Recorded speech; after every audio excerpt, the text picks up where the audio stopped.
सभी का स्वागत है मेरे चैनल रति वांगशन फैंडम में। अगर आपको मेरे चैनल के फैन फिक्शन वीडियो स्टोरी अच्छी लगती है तो प्लीज़ मेरे चैनल की वीडियोस को लाइक ज़रूर कर दीजिएगा और हर बार की तरह वापस आया और प्यारे प्यारे कमेंट करने के लिए thank you so so much. चलिए आज का पार्ट स्टार्ट करते हैं। पार्ट स्टार्ट करने से पहले कुछ लोगों ने मुझसे पूछा कि वो गैंगस्टर थे तो उनके पास गन भी तो होती, तो उन्होंने गन क्यों नहीं यूज़ की।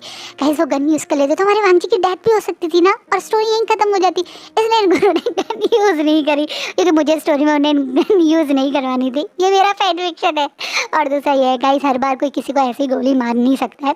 कई बार एक तरीके से इन लोगों का काम था ओमेगास को खरीदना और बेचना, लेकिन वो गोली मारना, लोगों का मर्डर करना, उस चीज़ से डरते हैं। ऑब्वियसली आप इस टाइप की चीज़ें कर सकते हो, किसी को बेचना खरीदना, क्योंकि ह्यूमन ट्रैफिकिंग में इंसान पैसे दे के बच सकता है, लेकिन किसी का मर्डर कर दो तो भाई साहब कितने सारे केस लग सकते हैं। उस इंसान की फैमिली भी पर्सनली आप पे अटैक कर सकती है। बहुत सारे कॉज और कॉन्स होते हैं। तो मेरे को सच्ची में याद ही नहीं रहा कि गन भी यूज़ हो सकती थी, तो मैंने नहीं करी। तो मैंने आज बता दिया यार, फैन फिक्शन है, थोड़ा सा अवॉइड कर दिया करो लॉजिक। वैसे तो कोशिश करती हूँ लॉजिक कुछ मेंटेन करूँ, बट मैं बता रही हूँ खुल के। सॉरी अगर आपको ये चीज़ थोड़ी अजीब लगी, बट मैंने क्लियर कर दिया। चलिए स्टोरी पे आते हैं। वांग जी जो अब देखता है कि चारों तरफ पुलिस आ चुकी है, तो वो पीछे मुड़ के विंग को देखता है। वहीं विंग की आंखों में वांग जी के लिए वो डर, उसके चोट लगने का दर्द सब महसूस कर रहा है। आज पहली बार वांग जी विंग को ऐसे सेफ इस अपनी कार में देखकर उसके दिल में बहुत तसल्ली है। जैसे अब वो बेहोश हो सकता है, जैसे उसका वो थका हुआ शरीर जो सुबह से पहले काम कर रहा था, बाद में इतनी देर से वो गुंडों से लड़ रहा है, ये भी कम नहीं थे। बहुत सारे लोग थे, इतनी सारी कार के लोग थे जिनसे वो कंटिन्यूसली लड़ रहा था। उसका शरीर में भी काफ़ी घाव थे, पर अब वो सो सकता है। अब वो अपने थके हुए शरीर को आराम दे सकता है क्योंकि सामने उसका विंग सेफ है। उसके विंग को अब सेफली उसके घर तक ये पुलिस वाले पहुंचा देंगे। ये सोच के वांग जी अब घुटनों के बल बैठ के जैसे ही बेहोश होकर फ्लोर पे गिरता है, तो वहीं जो कार के अंदर अब तक एक सेकंड भी उसकी वांग जी से नज़र नहीं हटी थी, वो एकदम से लंजा करके ज़ोर ज़ोर से और ज़ोर ज़ोर से गाड़ी में चिल्लाने लगता है और गाड़ी को खोलने के लिए बहुत ज़्यादा कोशिश करने लगता है। उसका लंजा बेहोश सामने पड़ा हुआ है, उसके लिए लड़ते हुए, उसे सेव करते हुए। आज वो इंसान जिसे विंग सबसे ज़्यादा चिढ़ता था, गुस्सा करता था, लड़ता था, नफरत करता था, आज उसी इंसान को अपने लिए ऐसी हालत में देख के उसके दिल में बहुत शार्प पेन हो रहा है। उसे लग रहा है कि वो एक नंबर का इडियट है जो वो यहाँ आ गया। उसकी वजह से आज लंजा के शरीर पे लगी हुई ये चोट उसे बहुत दर्द दे रही है। विंग भी इतनी ज़ोर ज़ोर से अपनी गाड़ी को पीट रहा है कि उसके हाथों में भी अब घाव आ गए। वो उसने ज़ोर ज़ोर से कार को पीट पीट के ऑलमोस्ट उस कार के शीशे की स्क्रीन तोड़ ही दी है, क्योंकि उसे अब इस कार से हर हाल में बाहर निकलना है। उसे अपने लंजा को दौड़ के अपनी बाहों में ले लेना है, देखना है उसका लंजा ठीक है, उसका लंजा सेफ है, बस उसे ये फील करना है। विंग को ऐसे तड़पता हुआ गाड़ी में जोर जोर से हाथ मारता देखकर किसी और का ध्यान विंग पे गया हो या नहीं गया, क्योंकि बाकी पुलिस वाले तो बाकी लोगों को पकड़ रहे हैं, लेकिन जिन जुशान का जाता है जो दौड़ के विंग की कार को बाहर से खोलने की कोशिश करता है। तुरंत विंग की कार जैसे खुलती है तो जिन जुशान को इग्नोर करता हुआ विंग दौड़ के वांग जी की तरफ दौड़ता है, जिसे अब कुछ पुलिस वाले और वो लोग भी चेक कर रहे हैं। उन सबको जोर से विंग से दूर, मतलब वांग जी से दूर करते।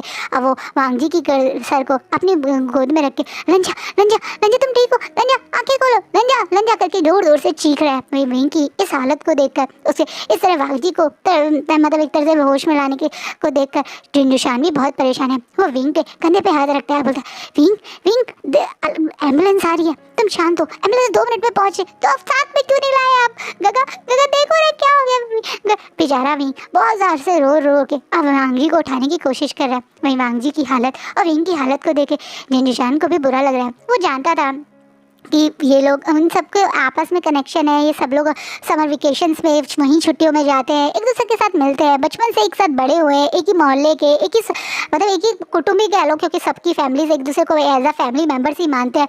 तो ये सब लोग एक दूसरे को पेन में देख नहीं पाते हैं। जिशान का भी बहुत बुरा हाल है अपने दोनों क्यूट से भाइयों को इस हालत में देखकर।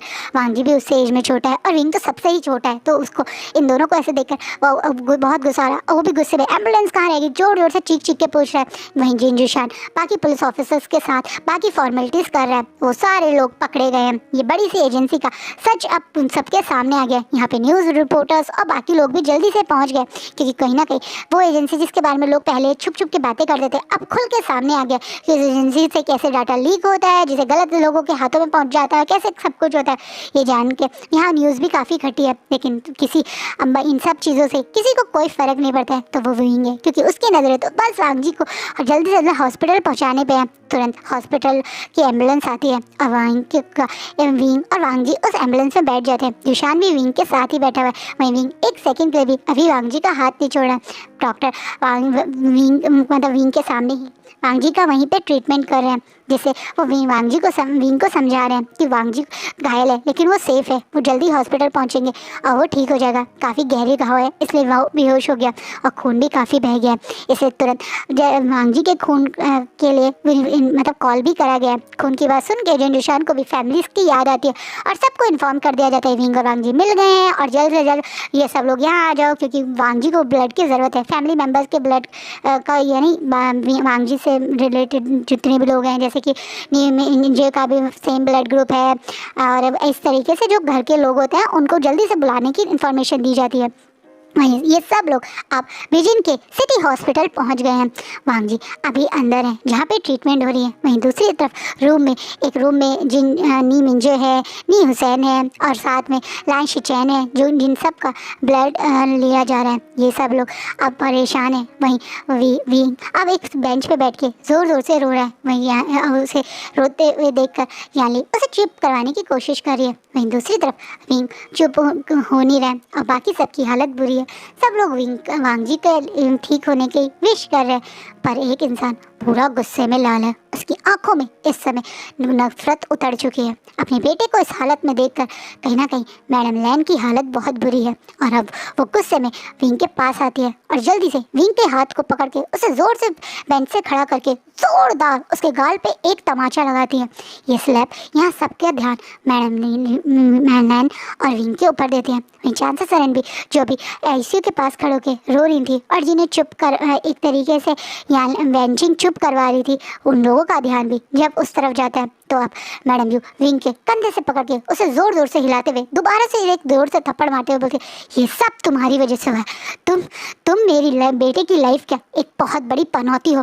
तुम मेरी बेटे के लिए कभी भी एलिजिबल नहीं थे, लायक नहीं थे, लेकिन फिर भी मैं चुप थी क्योंकि तुम मेरे फादर इन लॉ की चॉइस थे। लेकिन आज के बाद तो मैं तुम्हारा साया, तुम्हारा शैडो भी अपने बेटे के आसपास नहीं चाहती हूँ। तुम्हारी वजह से मेरा बेटा आज आईसीयू में। तुम एक नंबर के ट्रबल मेकर हो, घटिया ओमेगा हो, तुम्हें न कुछ नहीं आता है। तुम ओमेगा के नाम पे एक बहुत बड़ा धब्बा हो।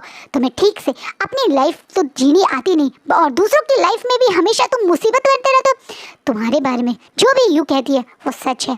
तुम मेरी बेटे की लाइफ के वो बैड लक हो जिसके साथ जुड़ने के बाद मेरा बेटा हमेशा बस मुसीबत में रहता है। कभी तुम उसके अलार्म खराब कर देते हो, कभी तुम उसकी मीटिंग्स में उसे परेशान करते हो और आज तो तुमने उसे सीधा आईसीयू में पहुंचा दिया। हालत देखो मेरे बेटे की। वो अपनी लाइफ के लिए लड़ रहा है। किसकी वजह से?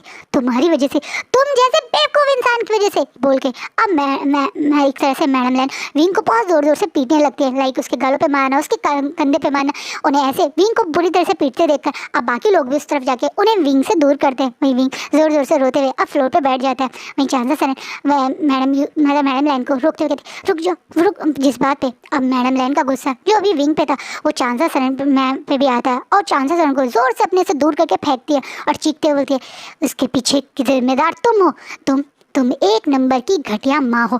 तुमसे अपने बेटे को सही से पाला भी नहीं गया, उसे संभाला भी नहीं गया। ये जो ये हरकतें करता है ना, उसका कारण तुम हो। तुम उससे साये देती हो, तुम उससे हर काम में उसकी गलतियों को छुपाती हो, हर काम में उसे सपोर्ट करती हो। उसकी हर गलती के कारण तुम हो। असलियत में असली कल्प्रिट ये नहीं बल्कि तुम हो, क्योंकि अगर तुम सही से अपने ओमेगा को शिक्षा देती, उसे सही से समझाती तो वो आज इस तरह की हरकतें न करता। एक ट्रबल मेकर, एक ब्रैड, एक ऐसा ओमेगा ना ही जिसे बोलने की तमीज़ है, ना ही किसी काम की तमीज़ है। इस जैसे ओमेगा की तुम जैसी ही माँ हो सकती है। तुम्हारी वजह से ही आज मेरा बेटा आईसीयू में। असली कल्प्रिट तो तुम भी हो चांसा। मैं आज आप सभी के सामने ये ऐलान करती हूँ, ये एंगेजमेंट आज इसी वक्त ख़त्म होती है। मेरे बेटे का तुम्हारे बेटे से अब कोई कनेक्शन नहीं है, मेरी फैमिली का तुमसे कोई कनेक्शन नहीं है। नज़रों में ये भी वुशान मेरे बेटे का ना ही फियांसे है, ना दोस्त है और ना ही कोई फैमिली मेम्बर है। और ये बोलने के बाद मैडम लैन गुस्सा करती हुई कि वहाँ से निकल जाती हैं। वहीं कोई सब लोग शॉकिंगली खड़े हैं।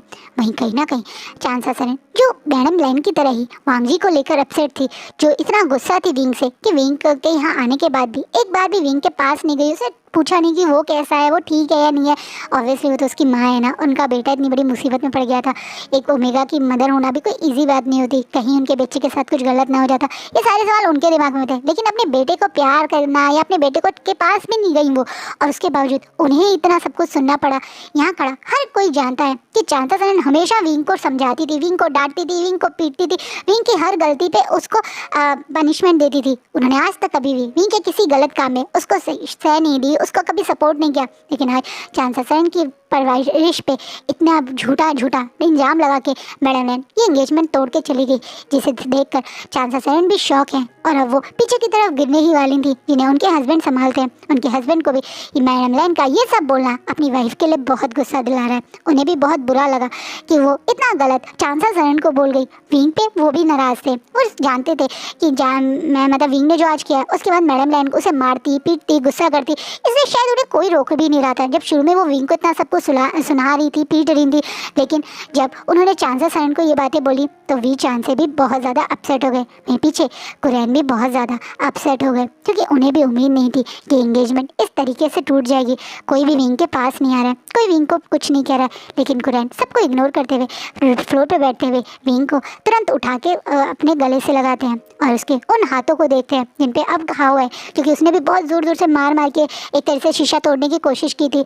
वो भी अब विंग के आंसू को पूछते हैं और कहते हैं चलो तुम्हें भी मैं डॉक्टर को दिखाता हूँ।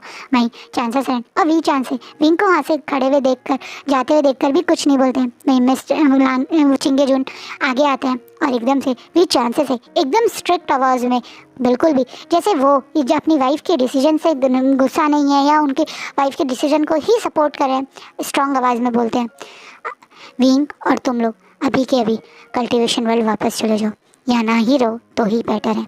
मैं नहीं चाहता कि मेरे बेटे की तरह मेरी वाइफ की तबीयत भी खराब हो जाए। वो तुम्हें यहाँ देखेगी तो गुस्सा भी करेगी जी। और ये बोलने के बाद चिंगेजुन वी चांसे और चांसा सरेन को वहीं उस पूरे कॉरिडोर में ऐसे अकेला छोड़ के चले जाते हैं।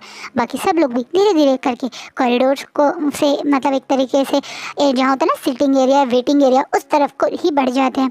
कॉरिडोर में अब वी चांसे और चांसा सरेन खड़े हुए हैं और समझ नहीं पा रहे कि ये सब लोग उन दोनों को क्या कह रहे हैं। शायद यही इस दुनिया की सबसे बड़ी प्रॉब्लम है, बच्चा अच्छा करे तो क्रेडिट लेने के लिए सब आ जाएंगे, टीचर भी, पड़ोसी भी, ट्यूशन टीचर भी, लेकिन अगर बच्चा कुछ गलत करे तो सारी मिस्टेक की रिस्पॉन्सिबिलिटी उस पेरेंट्स के ऊपर डाल देते हैं। कहीं ना कहीं विंग को सभी लोग तो लाड करते थे, कहीं ना कहीं चांसा सरेन जब विंग को डांटती थी तो उसे प्रोटेक्ट करने के लिए यही चिंगेजुन और मैडम लैन सबसे पहले खड़े रह जाते थे और हमेशा विंग की गलतियों को वही लोग छुपाते थे और शह देते थे। पर जब विंग ने एक बड़ी गलती की तो यही लोग अब सब कुछ चांसा सरेन पे डाल के और वी चांसे पे डाल के निकल गए। वहीं वी चांसे और चांसा सरेन बहुत ज़्यादा समझदार हैं, उन्हें लगता है कि ये लोग अभी अपसेट हैं क्योंकि वांगजी की तबीयत बहुत ज़्यादा ख़राब हो गई, वांगजी घायल है और इन लोगों का अब इस समय परेशान होना और गुस्सा होना कहीं ना कहीं उन लोगों वे लोग समझते हुए वहीं चांसा सरेन भी वी चांसे की तरफ देखते हुए कल्टीवेशन वर्ल्ड वापस जाने की बात करती हैं। वहीं दूसरी तरफ विंग को ये दोनों भी अपने साथ नहीं ले जाते हैं क्योंकि कहीं ना कहीं ये दोनों भी विंग से बहुत नाराज़ हैं। वहीं कुरैन अविंग की बैंडेज करवा रहे हैं, जिसके पास अविंग बहुत मुँह नीचे करके बस रोए जा रहा है। अब कुरैन एक पानी का ग्लास लेके विंग के पास आता है और बोलते हैं अब रो रो के बीमार पड़ोगे क्या, तुम्हारी वजह से वांगजी बीमार है। उस हॉस्पिटल में जब वो होश में आएगा तुम्हें हॉस्पिटल में देखेगा तो उसे कैसा लगेगा, वो तुम्हें सेफ देखना चाहता था इसलिए उसने ये सब किया और तुम उसे परेशान करोगे। पर सब लोग मुझसे कितना नाराज़ है, मदर और फादर ने तो एक बार भी मुझसे बात भी नहीं की और मैडम लैन मदर लैन मुझ पे कितनी ज़ोर से चिल्लाई, वो मुझ पे कितना गुस्सा है। तो तुमने ऐसी हरकत भी की, क्यों किया तुमने ऐसा विंग, क्यों? क्या तुम हमें से किसी को सच नहीं बता सकते थे? मैं तो तुम्हारा फ्रेंड हूँ ना, तुम्हारा बड़ी हूँ, तुम तो हमेशा मुझे बड़ी बोलते थे, आज तुम अपने दोस्त से भी ये बात छुपाई। मैं क्या करता बड़ी, मैं डर गया था, मुझे लगा आप मुझे नहीं जाने दोगे। हाँ, हम नहीं जाने देते क्योंकि ये चीज़ सेफ नहीं थी और तुम्हें पता भी चल गया होगा, हम क्यों तुम्हें रोकते। हर चीज़ वैसी नहीं होती विंग जैसी दिखती है।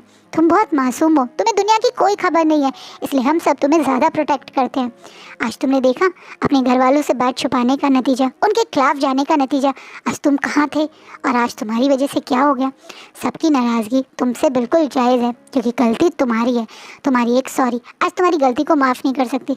तो मैं क्या करूँ, मैं क्या करूँ बड़ी बड़ी, मैं क्या करूँ। मैंने जानबूझ के ऐसा नहीं किया। आई एम सॉरी, मैं गलती से कर बैठा। मुझे तो बस तुम्हें तो बस शहर में आने की गति। ये भी एक सच है विंग, यही सिटी जिसमें तुम आके रहना चाहते थे, उस सिटी की हालत देखो जहाँ तुम दोनों इतने घंटों तक उस जगह रहे, एक पुलिस वाला नहीं आया। ये है असलियत। यहाँ पे जिसके पास पैसा है, जिसके पास मनी है, सिर्फ वही लोग खुश रह सकते हैं, वरना नॉर्मल लोग यहाँ पे स्ट्रगल करते हैं। एक स्ट्रगल भरी लाइफ होती है सिटी की। यहाँ पे आज़ादी जरूर है ओमेगा के पास, लेकिन वो बेचारे ओमेगा सुबह से शाम तक क्या क्या सफ़र करते हैं तुम्हें आइडिया नहीं है।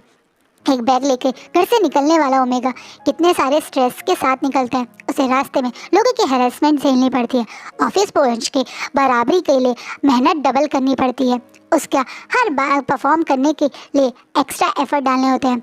मेहनत वो भी उतनी ही करता है, लेकिन हमेशा सैलरी अल्फ़ा को ज़्यादा मिलती है। क्यों? क्योंकि अल्फ़ा घर चलाता है और बेचारा ओमेगा अपने शौक के लिए जॉब कर रहा है। ऐसा नहीं होता विंग, जैसा तुम देख रहे हो। दुनिया बहुत अलग है, यहाँ हर चीज़ में स्ट्रगल है और ओमेगास की लाइफ गांव के ओमेगा से और ज़्यादा स्ट्रेसफुल है। सिटी में अगर कोई ओमेगा सिर्फ घर पे भी रहता है तो उसके आसपास के ओमेगा उसे और ज़्यादा डिमोटिवेट करते हैं कि अरे वो तो सिर्फ एक हाउसवाइफ बन के रह गया। और जो ओमेगा बेचारा वर्क करके बाहर जाता है उसे ये कह के डिमोटिवेट करते हैं या ये कह के ताने मारते हैं कि अपनी घर की रिस्पॉन्सिबिलिटी से भागने के लिए जॉब में करने जा रहा है।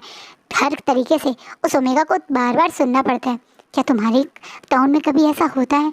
तुम्हारे टाउन में जो घर में रहता है उसकी भी वही सम्मान है, जो बाहर रहता है उसका भी वही सम्मान है। हम सोसाइटी प्रेशर टाउन्स में कम होता है, छोटे शहरों में कम है, बड़े शहरों में एक से बढ़कर एक है। यही कारण है कि टाउन में सुसाइड रेट बहुत कम होता है और सिटी में सुसाइड बहुत ज़्यादा। कारण तुम समझ चुके हो, असलियत तुम देख चुके हो कि अब भी तुम्हें सिटी में रहना है विंग। कहीं ना कहीं विंग जिसे हमेशा फितूर था मुझे शहर में रहना है, मुझे शहर की ज़िंदगी जीनी है, आज शहर की एक डार्क रियलिटी भी देखी विंग ने। कहीं ना कहीं आज वो समझ रहा है कि क्यों वांगी कहता था कि विंग शहर के लिए नहीं बना है, क्योंकि वो सच्ची में नहीं बना है। वो एक मासूम सा भोला सा सीधा सा ओमेगा था जो हमेशा अपने घर की प्रोटेक्शन में रहता था। उसे सेक्सुअल हरासमेंट, पब्लिक एरिया में कैसे लोगों की गंदी नज़रों को झेलना पड़ता है, ये सब कुछ उसने झेला ही नहीं, उसे तो पता ही नहीं। ये सब कुछ वांगी ने अपने टाइम पे देखा है। वो एक अल्फा था, लेकिन ओमेगास को उसने देखा है कैसे स्ट्रगल करना होता है और इसीलिए शायद वो कभी विंग को वहाँ जानते हुए मिलने के लिए मना ही करता था। ऐसा नहीं है कि हमेशा सिटीज़ बुरी होती है, लेकिन कुछ लोग सिटीज़ के लिए नहीं बने होते और ये बात वो वांगी को विंग को समझनी होगी। वो बहुत मासूम, बहुत भोला पर्सन है। हाँ, वो थोड़ा हाईफाई एक तरीके से बोलने में बहुत तेज है या ये कह सकते हैं बहुत बड़ बोला है, लेकिन वो दिल से बहुत मासूम है। एक ऐसा मासूम इंसान जो ऐसे तेज लोगों में आकर बर्बाद हो ही सकता था। कहीं ना कहीं वांगी के पॉइंट ऑफ व्यू को आज विंग समझ रहे हैं और कहीं ना कहीं कुरैन उसे वो बात जब समझा रहे हैं तो आज विंग की आंखों में बहुत ज़ोर से आंसू बहते हैं और अब वो कुरैन को गले लगा लेता है। कुरैन प्यारे से विंग को गले लगा के उसे शांत करते हैं और बोलते हैं, शांत हो जाओ विंग, अब मुझे कोई माफ़ नहीं करेगा, अब मुझसे कोई प्यार नहीं करेगा, सब लोग मुझसे बहुत नाराज़ हैं, मैं बहुत बड़ा इडियट हूँ बड़ी, मैंने क्या कर दिया, मैं कैसे सब कुछ ठीक करूँगा, सब लोग मुझसे कितना गुस्सा है बड़ी। चिंता मत करो, अभी सब लोग गुस्सा हैं, थोड़े टाइम में जब उनका गुस्सा शांत होगा और तुम फिर से प्यार से उनसे माफ़ी मांगोगे तो सब तुम्हें माफ़ कर देंगे। तुम हम सबके लाडले हो विंग, तुम हम सबके प्यारे हो, तुम हम सब की नज़रों में सबसे ज़्यादा क्यूट हो, तो हम तुमसे ज़्यादा देर नाराज़ नहीं हो सकते। सच को तो मुझे भी तुम पे बहुत गुस्सा आ रहा था, लेकिन मैं तुम्हें ऐसे परेशान नहीं देख पाया और जैसे मैं तुम्हें परेशान नहीं देख पाया कोई भी तुम्हें परेशान नहीं देख पाएगा। जब सब लोग शांत हो जाएंगे तो तुम सबसे सॉरी मांगना, सब लोग तुम्हारी सॉरी को समझेंगे भी। लेकिन अभी आप मेरे साथ घर चलो, यहाँ रहोगे तो बीमार पड़ जाओगे। नहीं नहीं बड़ी, मैं यहीं रहूँगा, मुझे मुझे लंजा के पास रहना है, प्लीज़ बड़ी, मुझे लंजा को एक बार देखना है। लंजा लंजा कितना घायल था ना, उसे होश भी नहीं आ रहा था, वो मुझ पे बहुत गुस्सा भी था। मैं एक बार लंजा से मिलना चाहता हूँ बड़ी, फिर मैं आपके साथ ज़रूर जाऊँगा। प्लीज़ मुझे एक बार लंजा से मिलवा दो बड़ी। कहीं ना कहीं कुरैन, जो जानते हैं कि अभी कॉरिडोर में कोई नहीं होगा, वो तुरंत विंग का हाथ पकड़ते हैं और बहुत प्यार से सबसे छुपाते हुए विंग को वांग जी के आईसीयू के पास लाते हैं। वो बाहर से ही वांग जी को दिखाते हैं और बोलते हैं, वो देखो, वो भी अंदर है, आईसीयू में कोई और नहीं जा सकता, और मेरे ख्याल से अभी उसे थोड़ा टाइम लगेगा। मैं एक बार डॉक्टर से उसके सारे इन्फॉर्मेशन लेकर आता हूँ, तब तक तुम यहीं खड़े रहना। वहाँ ये बोलने के बाद वहाँ शीशे, मतलब एक तरह से कुरैन तो वहाँ से चले जाते हैं, पर विंग वहीं आईसीयू के बाहर उस छोटी सी विंडो से विंग वांग जी को देख रहा है, जिसका ऑपरेशन तो हो चुका है, लेकिन अभी भी उसे अंडर ऑब्जर्वेशन रखा हुआ है। उसकी बॉडी से मशीन्स से तार जुड़े हुए हैं, फेस पे एक ऑक्सीजन मास्क है और बहुत सारे घाव भी हैं। विंग वांग जी को इस हालत में देखकर अब रो रो के विंडो से ही अपना सर लगाने लगता है, और जैसे वो महसूस करना चाहता है कि वांग जी के फैनॉन्स जो उस रूम से थोड़े बाहर आ रहे हैं, कहीं ना कहीं आज विंग की ये घबराहट, विंग की ये परेशानी, विंग का ये डर, वांग जी को इस हालत में देखना, कहीं ना कहीं कुरैन पीछे खड़े हुए सब ऑब्जर्व कर रहे हैं। वो समझ चुके हैं कि ये दोनों चाहे कितना ऊपर से लड़ते रहें, कितना ही कहते रहे हमें उससे शादी नहीं करनी, हमें एक दूसरे के साथ नहीं रहना, पर ये दोनों एक दूसरे के बिना नहीं रह सकते। ये लोग चाहे लड़ते रहे मरते रहे, पर एक दूसरे के साथ ही रहेंगे। कहीं ना कहीं कुरैन यही कारण था जो न्यू सैन से शर्त लगा रहे थे कि ये दोनों तो एक दूसरे से अलग नहीं हो सकते। इनकी एंगेजमेंट टूट चुकी है और ये दोनों अभी ये समझते नहीं हैं कि ये दोनों ही एक दूसरे के अल्फा और ओमेगा हैं। कहीं ना कहीं कुरैन भी इस चीज़ से डर रहे हैं। अब आगे इन दोनों की लाइफ में मुसीबत बड़ी आने वाली है। पहले सारी दुनिया इन्हें एक साथ रखना चाहती थी और ये दोनों एक दूसरे से दौड़ते थे। अब शायद ये दोनों का दिल एक दूसरे के पास रहना चाहता है, और अब तो दुनिया इन दोनों के अगेंस्ट हो गई है। कैसे अपने घर वालों के अगेंस्ट एक साथ रह पाएंगे ये दोनों, यही सोच के कुरैन इन दोनों के लिए घबरा रहे हैं। लेकिन वो अपने डर को, अपनी घबराहट को फेस से हटाते हुए, स्माइल करते हुए वांग जी के विंग के पास आते हैं, और वो प्यार से विंग के कंधे पे हाथ रखते हैं और कहते हैं, वांग जी अब ठीक है, और हाँ, मैंने बहुत मुश्किल से उस डॉक्टर को पटाया है। 3 मिनट हैं तुम्हारे पास, जल्दी से अंदर जाओ और वांग जी को गुड बाय करके आओ। हम लोग अभी यहाँ से कल्टिवेशन वर्ल्ड निकल रहे हैं। पर क्यों, जब हम यहाँ क्यों नहीं रुक रहे? क्योंकि यहाँ पे रुकने से तुम्हारे अंकल ने, या ये कह दो मेरे उस खड़ूस भाई ने मना किया है, इसीलिए तुम मेरे साथ जाओगे। मैं नहीं चाहता कि फिर से तुम मेरे प्यारे से दोस्त को पीटे, इसलिए मैं चाहता हूँ कि तुम मेरे साथ कल्टिवेशन वर्ल्ड चलो। वहाँ ही हम लंजा के लिए तैयारी करेंगे, हम लंजा का रूम भी डेकोरेट करेंगे और से उसका वेलकम बैक भी तो करेंगे। तो चलो, तो जल्दी से अपने फियांसे से मिल के आओ। ये बोलने के बाद तुरंत कुरैन आईसीयू का डोर खोल के विंग को अंदर धक्का सा दे देते हैं। विंग चुपचाप से अब डरता हुआ अंदर जा रहा है। वांग जी के पास बैठ के विंग बहुत प्यार से वांग जी के हाथ पे अपना हाथ रखता है और धीरे से उसका हाथ उठा के अपने दोनों हाथों के अंदर दबा के बहुत प्यार से वांग जी के हाथ पे किस करता है, जैसे वो डर रहा है कि कहीं उसके किस से भी वांग जी को दर्द ना हो जाए। उसे वांग जी को टच करने से भी डर लग रहा है, कहीं वांग जी को दर्द ना हो जाए, क्योंकि उसे आज वांग जी की चोटों का उससे ज़्यादा दर्द होना महसूस हो रहा है। अब वो घबराते हुए काँपती हुई आवाज़ मिलता है, लंजा, आई एम सॉरी लंजा। लंजा, क्या सबकी तरह तुम भी मुझसे नाराज़ हो, इसलिए तुम आँख नहीं कर रहे हो? लंजा, मैं जानता हूँ मैं तुम्हें बहुत तंग करता हूँ, मैं तुम्हें बहुत परेशान करता हूँ, तुमसे बहुत लड़ता हूँ, लेकिन उसके बाद भी तुम कभी मुझसे मुंह फेरते नहीं हो। तो आज क्यों आँख बंद करके बैठे हुए हो? प्लीज़ एक बार आँख खोल लो। प्लीज़ मेरे जाने से पहले एक बार मुझे यकीन हो जाए कि तुम ठीक हो। क्या एक बार मुझे जाने से पहले आँख खोल के नहीं देखोगे लंजा? विंग जैसे चाह रहा है कि वो यहाँ से जाने से पहले एक बार वांग जी को होश में देख ले। काश एक बार वांग जी उसे आँख खोल के देख ले, पर विंग की ये बात वांग जी शायद सुन नहीं पाता। वो हैवी मेडिसिन से है, इसलिए वो आँख नहीं खोलता। लेकिन विंग बहुत प्यार से वांग जी के हाथों को दोबारा से किस करके वहाँ पे रख के बाहर आ जाता है, क्योंकि उसके पास ज़्यादा टाइम नहीं है। उसे 3 मिनट ही दी थी। उस 3 मिनट में बस वांग जी को लास्ट टाइम डोर से बाहर निकलते हुए रोते हुए देख कर वो कुरैन के साथ वहाँ से निकल जाता है। कुरैन विंग को बहुत प्यार से वहाँ से ले जाते हैं। वहीं दूसरी तरफ मैडम यू इस समय बहुत ज़्यादा खुश हो रही हैं। उन्हें लग रहा है जैसे भगवान ने उनका साथ दिया। जैसे वो जो एंगेजमेंट कोई तोड़ नहीं सकता था, उस एंगेजमेंट को इस हादसे ने आराम से तोड़ लिया। एक साइड पे उनके साथ मतलब एक उनके अपोजिट में उनके हस्बैंड और जांग चैन और यानली बैठे हुए हैं। वहाँ जांग चैन बहुत रो रहा है और यानली उसे चुप करवा रही है। वही जैन फैमिया सर पकड़े हुए बैठे हुए हैं, क्योंकि उन्हें भी बहुत फिक्र हो रही है, वांग जी की भी और जो भी हुआ उसकी भी। एकदम से एंगेजमेंट टूट जाना उन्हें स्ट्रेस दे रहा है। वही मैडम यू स्माइल करते हुए जैन फैमिया के पास खड़ी होकर बोलती है, तुम इतना अपसेट क्यों रहो? अब तो डॉक्टर भी बोल रहे हैं वांग जी ठीक हो गया है, वो ठीक हो जाएगा, बल्कि आप जल्दी हमें कुछ और सोचना पड़ेगा। क्या सोचना चाहती हो तुम? मैं इस मौके को छोड़ना नहीं चाहती। अभी हम लोग कल्टीवेशन वर्ल्ड में ही हैं, और वैसे भी कुछ टाइम में इस कल्टीवेशन वर्ल्ड को 100 ईयर होने वाले हैं, जिसका एक बहुत बड़ा सेलिब्रेशन है। मैं चाहती हूँ उस सेलिब्रेशन वाले दिन हम अपने जैंग चैन और वांग जी की एंगेजमेंट करवा दें। वहीं साइड पे बैठा हुआ वांग जैंग चैन एकदम से अपनी मदर की तरफ देखने लगता है, और याली तो शॉक में खड़ी हो जाती है। वहीं जैन फैमिया गुस्से में मैडम लैन का हाथ कस के पकड़ के उन्हें कोनी से पकड़ के रूम से बाहर ले जाते हैं, जैसे वो यहाँ चीख के या कोई बड़ा नाटक नहीं करना चाहते।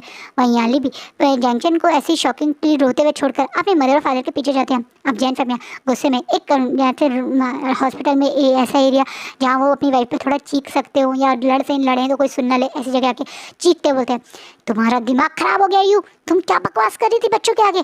तुम क्यों जंक्शन की लाइफ बर्बाद करना चाहती हो? तुम मेरे बेटे के दिमाग में गलत बात क्यों डाल रही हो? तुम्हें अच्छे से पता है वांग जी ऑलरेडी एंगेज्ड है, और मैं अपने बेटे के दिमाग में एक ऑलरेडी एंगेज्ड अल्फा का नाम बिल्कुल नहीं चाहता। तुम पागल हो गए हो क्या? कौन है ऑलरेडी एंगेज्ड? वो ऑलरेडी एंगेज्ड पर तुम्हारा अल्फा की एंगेजमेंट टूट चुकी है। अब वो कोई एंगेज नहीं है, अब वो एक नॉर्मल अल्फा है, एक ऐसा अल्फा जो मेरे बेटे के लिए परफेक्ट है। बिल्कुल परफेक्ट नहीं है कहीं से भी। लांगवांग जी मेरे बेटे जैन चैन के लिए परफेक्ट नहीं है। मेरे बेटे के उस लांगवांग जी से नाम जोड़ने की कोशिश मत करना। क्यों ना जोड़ूं मैं? कौन हो तुम और क्या है वो लांगवांग जी? कैसे तुम बोल सकते हो कि वो लांगवांग जी हमारे जैन चैन के लिए परफेक्ट नहीं है, बल्कि वही सबसे परफेक्ट है। हमारी फैमिली की रियलिटी तुम्हें और मुझे पता है। सबके सामने ये नाटक करते हुए मैं थक चुकी हूँ। रियलिटी तुम्हें भी पता है, मुझे भी पता है कि हम लोग ऑलमोस्ट रोड पर हैं। तुम्हारा बिजनेस बहुत बड़े लॉस में है, और हमें इस समय एक स्ट्रॉन्ग फैमिली की ज़रूरत है। अगर जैन चैन की शादी हमने लैन फैमिली से कर दी तो हमारी फैमिली भी स्ट्रॉन्ग हो जाएगी। हम दोबारा से अगर कल्टीवेशन वर्ल्ड में जाकर एक नया बिजनेस भी स्टार्ट करेंगे तो उसकी फैमिली वहाँ हमारा सपोर्ट करेगी। इस शहर से निकल के अगर हम अब कल्टीवेशन वर्ल्ड में गए तो कोई हमारे को कुछ नहीं मिलेगा। थोड़ा सा लैंड ही तो पड़ा है कल्टीवेशन वर्ल्ड में हमारे पास, और बचा क्या है हमारे पास? मैं अपनी फैमिली और तुम्हारे और मेरे लिए सोच रही हूँ। सोचो, जैन चैन की शादी हम लोगों की लाइफ में फिर से वो पैसा, वो शोहरत, वो नाम सब कुछ ला सकती है, और तुम मेरे प्लान में बीच में बिल्कुल मत आओ, समझे तुम? और ये बोलने के बाद मैडम यू जैन फैमिया को गुस्से में धक्का देती हुई वहाँ से बाहर चली जाती है। वहीं याली जो अपने मदर और फादर की बात सुन रही थी, वो शॉक है। उसे पता ही नहीं था कि उसके मदर और फादर सब लोगों से इतनी बड़ी बात छुपा रहे हैं। वो बैंकरप्सी की तरफ पड़ चुके हैं, बैंकरप्ट होने वाले हैं, और ये बात किसी को पता ही नहीं। कहीं ना कहीं याली से भी ये बात जैन फैमिया और मैडम यू ने छुपा रखी थी, इसलिए वो भी शॉक है। वहीं दूसरी तरफ मैडम यू यहाँ एक प्लान के साथ ही कल्टीवेशन वर्ल्ड में आई थी। वो मैडम यू जो सबके सामने वो बहुत रिच है, जैन फैमिली के पास बहुत नाम है, बहुत फेम है, बहुत पैसा है, यही के दिखाती हैं, पर असलियत में तो उनके पास कुछ भी नहीं है। वो बहुत बड़े बैंक के लोन में दबे हुए हैं, बल्कि अगर उनके साथ कोई और जुड़ा तो वो भी इनकी तरह मुसीबत में ना फंस जाए, क्योंकि इन लोगों ने तो इलीगल वे से भी बहुत सारे लोगों से लोन ले रखे हैं। एक काफ़ी साल से जियांग्स फैमिया के द्वारा स्टार्ट किया हुआ बिजनेस जो इनकी शंघाई सिटी में है, वो बहुत बड़े लॉसेस में था। वो किसी के सामने ये दिखाते नहीं थे, बल्कि यही शो करते थे कि उनकी लाइफ में सब कुछ अच्छा चल रहा है, लेकिन असलियत में वो ये शो ऑफ करने में जो लोन पैसा लेते थे वो उन्होंने बहुत ज़्यादा बड़ी मुसीबत में ला चुका है। और आज का पार्ट यही रुकता है। तो आपको क्या लगता है, मैडम यू अपनी इस गंदे प्लान में कि वांग जी की जगह वो जैन चैन का शादी करके लैन फैमिली का पैसे का फ़ायदा उठाएगी, या फिर हमारे विंग और वांग जी जीतेंगे? ये तो नेक्स्ट पार्ट में पता चलेगा, क्योंकि अब तो विंग और वांग जी को बहुत सारी मुसीबतों को झेलना पड़ेगा। अब तो सारा वर्ल्ड उनके अगेंस्ट हो गया है। वो भी हमें नेक्स्ट पार्ट में पता चलेगा। आई होप आपको ये फैन फिक्शन अच्छा लग रहा हो। कैसा लग रहा है प्लीज़ कमेंट में ज़रूर बताइएगा। मैंने कहा था ना स्टोरी मेरी सिंपल होती नहीं है, तो ट्विस्ट और टर्न आते ही है। तो कैसा लगा आज का पार्ट प्लीज़ कमेंट में बताना, और जैसा भी लगे मुझे कमेंट में बता के मुझे मोटिवेट करना। Bye, take care.